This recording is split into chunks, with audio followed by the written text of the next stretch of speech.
Welcome back to Xylem learning. ഞാൻ നിങ്ങളുടെ സ്വന്തം മുതലാമിസ് ആണ്. യെസ്, അങ്ങനെ ഫൈനലി നമ്മളുടെ അടുത്തെത്തിയിരിക്കുകയാണ് അല്ലേ. നാളെയാണ് നിങ്ങളുടെ കെമിസ്ട്രി എക്സാം എന്ന് പറയുന്നത്.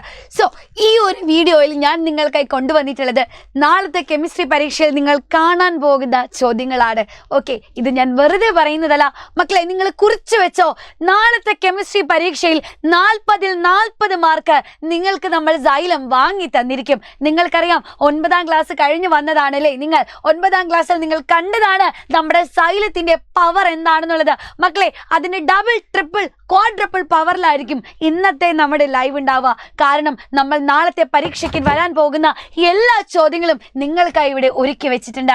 അങ്ങനെയാണെങ്കിൽ തുടങ്ങല്ലേ. ദാ പിടിച്ചോ, ഒന്നാമത്തെ ചോദ്യം നോക്കിക്കേ. ദാ ഒരു ടേബിൾ തന്നിട്ടുണ്ടല്ലേ. നമ്മുടെ പരീക്ഷ പേപ്പർ ഇടുന്ന ക്വസ്റ്റ്യൻ പേപ്പർ ഇടുന്ന ടീച്ചേഴ്സിന്റെ ഏറ്റവും ഫേവറേറ്റ് ആയിട്ടൊരു ടോപ്പിക്കാണ് ഗ്യാസ് ലോസ് വെച്ചിട്ട് ചോദ്യങ്ങൾ ഉണ്ടാക്കുക എന്ന് പറയുന്നത്. അപ്പൊ ഇവിടെ വോളിയവും ടെമ്പറേച്ചറും വ്യാപ്തവും താപനിലയും തന്നിട്ടുണ്ട്. ഈ തന്നിട്ടുള്ളത് വെച്ചിട്ട് നമ്മൾ എന്ത് ചെയ്യണം? ഇവിടെ എക്സ് വൈ, ഇവിടെ 2 ആൾക്കാരെ നമുക്ക് കണ്ടുപിടിക്കാനുണ്ട്. അപ്പൊ ആദ്യം തന്നെ ഫൈൻഡ് എക്സ് ആൻഡ് വൈ എന്നാണ് പറഞ്ഞിട്ടുള്ളത്. മക്കളെ, ഇതുപോലൊരു ചോദ്യം തന്നാൽ നിങ്ങൾ ആദ്യം എന്താ ചിന്തിക്കേണ്ടത്? ഏത് ഗ്യാസ് ലോ, ഏത് വാതക നിയമമാണ് ഇതുമായി ബന്ധപ്പെട്ടിരിക്കുന്നത്? നോക്കിക്കേ, ടെമ്പറേച്ചറും വോളിയമാണ് അല്ലേ. വ്യാപ്തവും താപനിലയും തമ്മിലുള്ള ബന്ധം പറഞ്ഞു തരുന്നത് ഏത് ലോയാണ് മക്കളെ? നമ്മുടെ സ്വന്തം വീട്ടിലിരിക്കുന്ന ചാൾസ് ടേറ്റൺ. വോളിയം ടെമ്പറേച്ചർ പറഞ്ഞു തരുന്ന ചാൾസ് ലോ ആണ് അല്ലേ. അപ്പൊ ഇവിടെയുള്ള ലോ എന്ന് പറയുന്നത് ആദ്യം തന്നെ നമുക്ക് ഐഡന്റിഫൈ ചെയ്യാം. ചാൾസ് ലോ ആണ്. ഓക്കെ, അപ്പൊ ചാൾസ് ലോയിൽ എന്താ പറയുന്നത്? ചാൾസ് ലോയിൽ പറയുന്നത് വളരെ സിമ്പിൾ ആയിട്ടുള്ള കാര്യമാണ്. അതായത് മക്കളെ, വോളിയവും ടെമ്പറേച്ചറും ഡയറക്ട്ലി പ്രപ്പോർഷണൽ ആണ് അല്ലേ. താപനില വ്യാപ്തത്തിനോട് നേർ അനുപാതത്തിലാണ്. അതിൻ്റെ അർത്ഥം എന്താ? വോളിയം കൂടിയാൽ ടെമ്പറേച്ചർ കൂടും, വോളിയം കുറഞ്ഞാൽ ടെമ്പറേച്ചർ കുറയും. ഓക്കെ അല്ലേ. ഇതാണ് ബേസിക് കോൺസെപ്റ്റ്. അപ്പോൾ പ്രോബ്ലം ചെയ്യാൻ ഈ ബേസിക് കോൺസെപ്റ്റ് അറിഞ്ഞിരുന്നാൽ പോരാ. നമുക്ക് വേണ്ടത് എന്താണ്? ഇക്വേഷൻ ആണ്.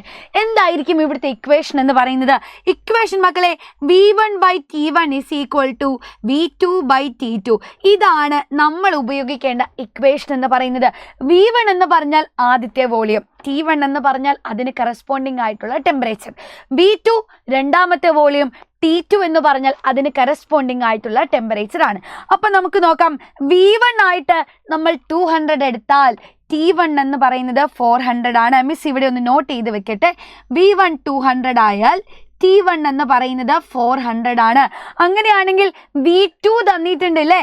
V2 800 ആണ് എന്ന് പറയുന്നു. T2 ആണ് നമുക്ക് കണ്ടുപിടിക്കേണ്ടത്. സിമ്പിളായിട്ട് ഈ ഇക്വേഷൻ അറിഞ്ഞാൽ നിങ്ങൾക്ക് ചെയ്യാൻ സാധിക്കും. എങ്ങനെയാ ചെയ്യുക? എന്താ നമ്മുടെ ഇക്വേഷൻ എന്ന് പറയുന്നത്? V1/T1 = V2/T2. ശരിയല്ലേ? V1 എന്ന് പറഞ്ഞാൽ 200 ആണ്, T1 400 ആണ്, which is equal to V2. V2 എന്ന് പറഞ്ഞാൽ 800 ആണ് എന്നറിയാം. ഡിവൈഡഡ് ബൈ T2 ചെയ്യാം. T2 അല്ലേ നമുക്ക് കണ്ടുപിടിക്കേണ്ടത്. യെസ്. അപ്പം ഇനി നോക്കിക്കേ, ഇതിനെ നമുക്കൊന്ന് ക്രോസ് മൾട്ടിപ്ലൈ ചെയ്തൂടെ? അപ്പം നമുക്ക് കിട്ടും 200 T2 = 400 × 800 എന്ന് കിട്ടും. അങ്ങനെയാണെങ്കിൽ T2വിൻ്റെ വാല്യൂ എങ്ങനെയാണ് മക്കളെ വരുന്നത്? 400 × 800 ഡിവൈഡഡ് ബൈ 200 എന്ന് കിട്ടും. സെറ്റ് അല്ലേ? അപ്പം നോക്കിക്കേ, നമുക്കിനി കുറേ പൂജ്യങ്ങളുണ്ട്. 0 വെട്ടി കളയാം അല്ലേ. 1 0 1 0 1 0 1 0 വെട്ടി. ഇനി 8നെ 2 കൊണ്ട് വെട്ടിക്കൂടെ? 8നെ 2 കൊണ്ട് ഡിവൈഡ് ചെയ്താൽ എത്ര കിട്ടുക? 4 എന്ന് കിട്ടും. വിച്ച് മീൻസ് 400 × 4 1600 എന്ന് കിട്ടും. മക്കളെ, ഇതുപോലെ ചോദ്യം ചോദിച്ചാൽ നിങ്ങൾ യൂണിറ്റ് എഴുതാൻ മറക്കരുത്.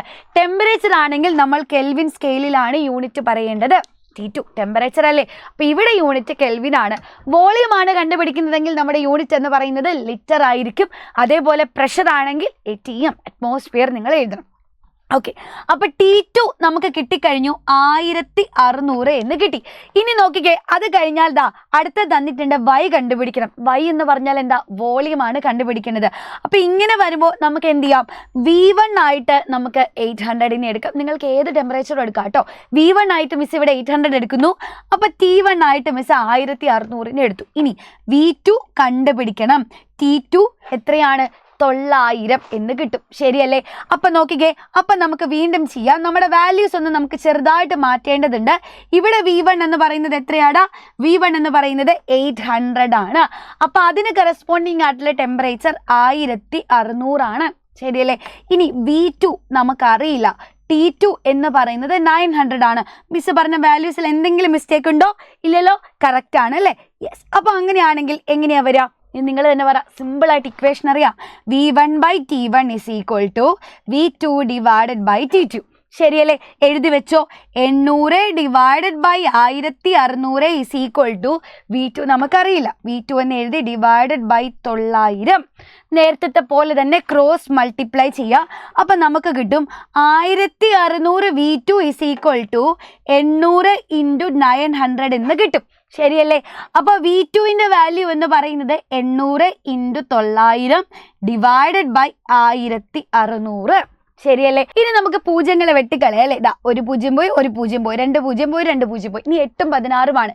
8നെ 16 കൊണ്ട് ഡിവൈഡ് ചെയ്താൽ നമുക്ക് 1/2 എന്ന് കിട്ടും. സോ എങ്ങനെയാ വരിക? 900 ഡിവൈഡഡ് ബൈ 2 എന്ന് വരും. 900നെ 2 കൊണ്ട് ഡിവൈഡ് ചെയ്താൽ 450 എന്നാണ് ആൻസർ വരിക. ഇവിടെ നമ്മൾ വോളിയം അല്ലേ കണ്ടുപിടിച്ചത്? സോ യൂണിറ്റ് എഴുതണം. അത്രയും ലിറ്റർ ആണ്. അപ്പോൾ എക്സിൻ്റെയും വൈയുടെയും വാല്യൂ കണ്ടുപിടിച്ചു മക്കളെ. ഒന്നെങ്കിൽ നിങ്ങളോട് ചാൾസ് ലോയിൽ നിന്ന് ഇതേപോലെ ചോദ്യങ്ങൾ വരും.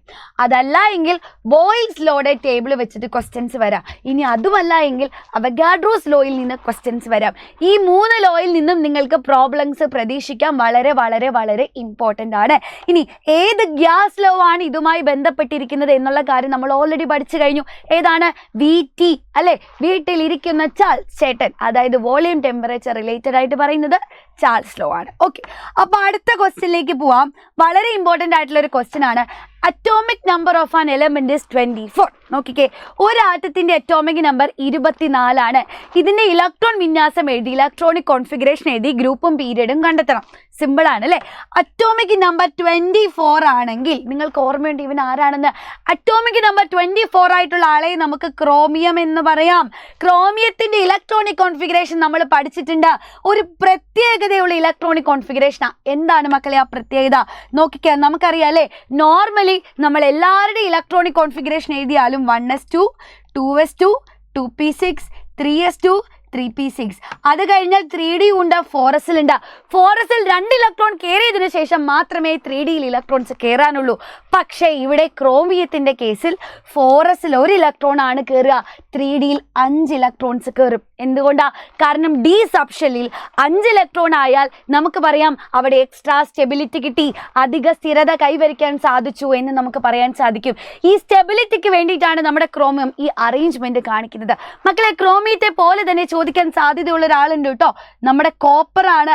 അറ്റോമിക് നമ്പർ 29 ആണ്. സോ ആർഗൺ 3D10 4s1 ആയിരിക്കും കോപ്പറിന്റെ വിന്യാസം. കാരണം എന്താ? ഡിയിൽ 10 ഇലക്ട്രോൺസ് വന്നാൽ കംപ്ലീറ്റ്ലി ഫിൽഡ്, ഡി സബ്ഷെല്ലായി സ്റ്റേബിളായി. ഇതിന് വേണ്ടിയിട്ടാണ്. ഇനി നോക്കിക്കേ, ഗ്രൂപ്പും പീരിയഡും കണ്ടെത്താൻ പറഞ്ഞിട്ടുണ്ട് അല്ലേ? എങ്ങനെ കണ്ടെത്താം?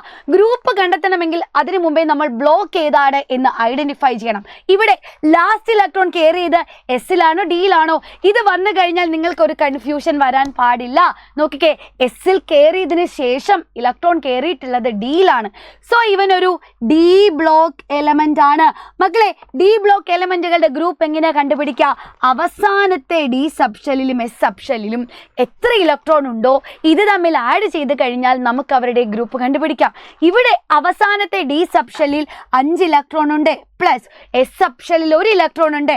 അപ്പൊ 5 + 1 6 എന്ന് കിട്ടും. നമ്മുടെ ക്രോമിയം 6ാമത്തെ ഗ്രൂപ്പിലെ മെമ്പർ ആണ്. ഇനി എൻ്റെ കുട്ടികൾ പറ, പീരിയഡ് കണ്ടുപിടിക്കാൻ പറഞ്ഞിട്ടുണ്ടല്ലേ? പീരിയഡ് എന്ന് പറഞ്ഞാൽ ആരാടാ? ഷെൽ നമ്പർ ആണ് അല്ലെ? ഷെല്ലുകളുടെ എണ്ണമാണ്. ഒരു ആറ്റത്തിന്റെ കയ്യിൽ എത്ര ഷെല്ലുകൾ ഉണ്ടോ അത് തന്നെയാണ് ഇവന്റെ പീരിയഡ് നമ്പർ എന്ന് പറയുന്നത്. ഓക്കെ അല്ലേ? സോ നോക്കിക്കേ, ഇവിടെ 1, 2, 3, 4 ഷെല്ലുകളുണ്ട്. അങ്ങനെയാണെങ്കിൽ ഇവന്റെ പീരിയഡ് നമ്പർ എന്ന് പറയുന്നത് എത്രയായിരിക്കും? 4 ആയിരിക്കും. മക്കളെ, എന്ത് തന്നെയായാലും electronic configuration, block, group, period, ഇത് ഐഡന്റിഫൈ ചെയ്യാനുള്ളൊരു ചോദ്യം നാളത്തെ പരീക്ഷയ്ക്ക് നിങ്ങളോട് ചോദിച്ചിരിക്കും. ഇതേ ചോദ്യം നിങ്ങളോട് ചോദിച്ചിരിക്കും. 100% മിസ്സിന് ഉറപ്പാണ്. മിസ്സിന്റെ പ്രഡിക്ഷൻ തെറ്റില്ല എന്ന് മിസ്സിന് നല്ല വിശ്വാസമുണ്ട്. ഓക്കെ, അടുത്തൊരു ചോദ്യത്തിലേക്ക് നമുക്ക് പോവാം. വളരെ സിമ്പിൾ ആയിട്ടില്ല, എന്നാൽ നമ്മുടെ ക്വസ്റ്റ്യൻ പേപ്പർ ഇടുന്നവരുടെ മറ്റൊരു ഫേവറേറ്റ് ആയിട്ടുള്ള ചോദ്യമാണ്. 2 ബീക്കർ തന്നിട്ടുണ്ട്. ഇതിൽ ഏത് ബീക്കറിലാണ് റിയാക്ഷൻ നടക്കുക? എയിലാണോ ബിയിലാണോ എന്ന് ഐഡന്റിഫൈ ചെയ്താൽ മതി അല്ലേ? ഇങ്ങനെ ഒരു ബീക്കർ കണ്ടാൽ നിങ്ങൾ ഓർക്കണം, അത് നമ്മുടെ ഡിസ്പ്ലേസ്മെന്റ് റിയാക്ഷൻ, ആദേശ രാസപ്രവർത്തനത്തിന്റെ ആണെന്ന് ഓർക്കുക, എക്സാമ്പിൾ ആണെന്ന് ഓർക്കുക. മക്കളെ, ഒരു ഡിസ്പ്ലേസ്മെന്റ് റിയാക്ഷൻ നടക്കണമെങ്കിൽ നമുക്കറിയാം അവിടെ ഒരു സോൾട്ട് സൊല്യൂഷൻ ഉണ്ടാകും, അതിലൊരു മെറ്റൽ ഉണ്ടാകും. ഈ സോൾട്ട് സൊല്യൂഷനിലുള്ള ആളെക്കാട്ടിലും റിയാക്ടിവിറ്റി കൂടുതലായിരിക്കണം അതിലേക്ക് ഇറക്കി വെക്കുന്ന മെറ്റലിന്. കിട്ടിയോ? ലവണ ലായനിയിലുള്ള ആളെക്കാട്ടിലും ക്രിയാശീലം കൂടിയ ലോഹത്തെ വേണം നമ്മൾ അതിലേക്ക് ഇറക്കി വെക്കാൻ. എന്നാൽ മാത്രമേ അവിടെ ഡിസ്പ്ലേസ്മെന്റ് റിയാക്ഷൻ നടക്കൂ. നിങ്ങൾ ആദ്യത്തെ ബീക്കറിൽ നോക്കിക്കേ, കോപ്പറും പിന്നെയുള്ളത് സിൽവർ നൈട്രേറ്റിലുള്ള സിൽവറുമാണ്. കോപ്പറും സിൽവറും എടുത്തു കഴിഞ്ഞാൽ കോപ്പറിന് സിൽവറിനെക്കാട്ടിലും റിയാക്ടിവിറ്റി കൂടുതലാണ്. ശരിയല്ലേ? അപ്പൊ കോപ്പർ എന്ത് ചെയ്യും? സിൽവർ നൈട്രേറ്റിൽ നിന്ന് കോപ്പറിനെ ആദേശം ചെയ്യാൻ സാധിക്കും. ക്ലിയർ അല്ലേ? അപ്പൊ ബീക്കർ എയിൽ ഡിസ്പ്ലേസ്മെന്റ് റിയാക്ഷൻ നടക്കും. ഇനി ബീക്കർ ബിയിലേക്ക് പോകാം. നോക്കിക്കേ, കോപ്പറും സിങ്ക് സൾഫേറ്റുമാണ് അല്ലെ. കോപ്പറിനെക്കാട്ടിലും റിയാക്ടിവിറ്റി കൂടുതലുള്ളത് ആർക്കാടാ? കോപ്പറിനെക്കാട്ടിലും റിയാക്ടിവിറ്റി കൂടുതൽ നമ്മുടെ സിങ്കിനാണ്. ശരിയല്ലേ? അതുകൊണ്ട് തന്നെ കോപ്പർ മെറ്റലിന് സിങ്ക് സൾഫേറ്റിൽ നിന്നും സിങ്ക് അയൺസിനെ ഒരിക്കലും ആദേശം ചെയ്യാൻ സാധിക്കില്ല, ഡിസ്പ്ലേസ് ചെയ്യാൻ സാധിക്കുകയില്ല. അതുകൊണ്ട് ബീക്കർ ബിയിൽ ഡിസ്പ്ലേസ്മെന്റ് റിയാക്ഷൻ നടക്കില്ല അല്ലേ. അപ്പൊ എ എന്ന് പറയുന്ന ബീക്കറിലാണ് ഡിസ്പ്ലേസ്മെന്റ് റിയാക്ഷൻ നടക്കുന്നത്. ഇനി ഇവിടെ നടക്കുന്ന റിഡക്ഷൻ, നിരോക്സീകരണത്തിന്റെ സമവാക്യം. മക്കളെ, നിരോക്സീകരണം എന്ന് പറഞ്ഞാൽ എന്താ? ഇലക്ട്രോൺസിനെ മേടിക്കുന്നതാണ്, ഗെയിൻ ഓഫ് ഇലക്ട്രോൺസ് ആണ്. ഈ ചാപ്റ്റർ പഠിക്കുമ്പോൾ എൻ്റെ കുട്ടികൾ ഓർത്ത് വെക്കണം, ഇവിടെയുള്ള അയോൺസ്, ചാർജുള്ള അയോൺസ് ആയിട്ട് ഓൾറെഡി ആരെങ്കിലും ഉണ്ടോ? ഉണ്ടെങ്കിൽ അയാളായിരിക്കും ഇലക്ട്രോണിനെ മേടിക്കുന്നത്. നമുക്കറിയാം ഇവിടെ കോപ്പറും ഉണ്ട്, സിൽവർ നൈട്രേറ്റും ഉണ്ട്. സിൽവർ നൈട്രേറ്റിനുള്ളിൽ ആരാ ഉള്ളത്? സിൽവർ അയോൺസ് ഉണ്ട്. ഈ സിൽവർ അയോൺസ് ആണ് ഇവിടെ ഇലക്ട്രോണുകളെ മേടിക്കുന്നത്. അല്ലെങ്കിൽ മറ്റൊരു രീതിയിൽ ഈസി ആയിട്ട് ഓർത്തിരിക്കാം, റിയാക്ടിവിറ്റി കൂടിയ ആൾക്ക് ഓക്സിഡേഷനും കുറഞ്ഞ ആൾക്ക് റിഡക്ഷനും, ക്രിയാശീലം കൂടിയ ആൾക്ക് ഓക്സീകരണവും കുറഞ്ഞ ആൾക്ക് നിരോക്സീകരണവുമാണ് നടക്കുന്നത്. അപ്പൊ സിൽവർ അയോൺസിനാണ് നിരോക്സീകരണം നടക്കേണ്ടത്. അപ്പൊ മക്കളെ, നമ്മുടെ സിൽവർ അയോൺസ് എന്താ ചെയ്യുക? കോപ്പർ വിട്ടുകൊടുക്കുന്ന ഇലക്ട്രോൺസിനെ മേടിക്കുന്നു. കോപ്പർ ആറ്റം എപ്പോഴും 2 ഇലക്ട്രോൺസിനെയാണ് വിട്ടുകൊടുക്കുക. അപ്പൊ കോപ്പർ വിട്ടുകൊടുക്കുന്ന 2 ഇലക്ട്രോൺസിനെ 2 സിൽവർ അയോൺസ് ദാ മേടിക്കുന്നു. 2 സിൽവർ അയോൺസ് മേടിച്ചു കഴിഞ്ഞാൽ അവരുടെ പോസിറ്റീവ് ചാർജൊക്കെ പോയി അവർ 2 സിൽവർ ആറ്റമായിട്ട് മാറി. റിഡക്ഷൻ്റെ ഇക്വേഷനായി. മക്കളെ, ഇത് 2 മാർക്കിനോ 3 മാർക്കിന് ചോദിക്കാം, 4 മാർക്കിനും ചോദിക്കാം. ഇമ്പോർട്ടൻ്റ് ആയിട്ടുള്ള ഒരു ക്വസ്റ്റ്യൻ ആണ്. കിട്ടിയോടാ മക്കളെ? ഇതേപോലെ നാളത്തെ ക്വസ്റ്റ്യൻ പേപ്പറിൽ നിങ്ങൾ കാണാൻ പോകുന്ന ഒരുപാട് ചോദ്യങ്ങൾ മക്കളെ മിസ്സിൻ്റെ കയ്യിലുണ്ട്. ഇനി ഇതേപോലെയുള്ള ചോദ്യങ്ങളും അതേപോലെ എങ്ങനെയാണ് ഈ ചോദ്യങ്ങൾക്ക് ഉത്തരം എഴുതേണ്ടത് എന്നൊക്കെ പറഞ്ഞു തരാൻ വേണ്ടിയിട്ടാണ് ഇന്ന് വൈകിട്ട് കൃത്യം 7 മണിക്ക് നമ്മൾ ലൈവിലെത്തുന്നത്. ഈ ഒരു ലൈവ് മിസ് ചെയ്താൽ നിങ്ങൾക്ക് ആ A+ എന്നുള്ള ലക്ഷ്യമായിരിക്കും നഷ്ടപ്പെടാൻ പോകുന്നത്. അതുകൊണ്ട് എൻ്റെ ഒരു കുട്ടിക്കും A+ അല്ലെങ്കിൽ ഫുൾ മാർക്ക് നഷ്ടപ്പെടാൻ പാടില്ല. എൻ്റെ മക്കൾ മാക്സിമം നിങ്ങളുടെ ഫ്രണ്ട്സിൻ്റെ അടുത്തേക്ക് ഷെയർ ചെയ്തിട്ട് കൃത്യം 7 മണിയാകുമ്പോൾ നമ്മുടെ ലൈവിലേക്ക് വരണം. ഇന്ന് നമ്മൾ ലൈവിൽ ഡിസ്കസ് ചെയ്യാൻ പോകുന്നത് 110% എക്സാമിന് വരും എന്നുള്ള കാര്യത്തിൽ മക്കളെ ഒരു സംശയമില്ല.